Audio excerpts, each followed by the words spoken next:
الجدة دي كانت فرحانة جدا بحفيدها، فكانت شايلاه وبتتمشى بيه. ففي راجل وست شافوها من بعيد، قرروا انهم يروحوا يكلموها. فالست قالت لها: يا امي، انا متجوزة ليا سنين ومخلفتش لحد الان، ممكن اشيل الطفل ده شوية؟ فصعبت على الجدة جدا، فقالت لها: اتفضلي يا حبيبتي شيليه. وبعدين سألتها: هو عنده قد ايه؟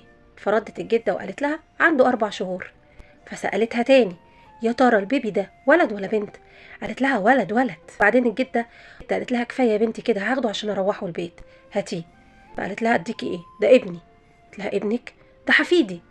ففي واحد شافهم وهم بيتخانقوا، فجه جري قال لهم: في ايه؟ الجدة تقول ده حفيدي، والزوج والزوجة يقولوا ده ابننا. فقال لهم: انا مش هسيبكم انتوا الاتنين الا لما حد فيكم يثبت ان الطفل ده ابنه. فهنا الجدة بتقول لكم: اوعوا تثقوا في حد في الشارع ولا تدوا الامان لحد. تعمل ايه علشان تثبت ان الطفل ده حفيدها؟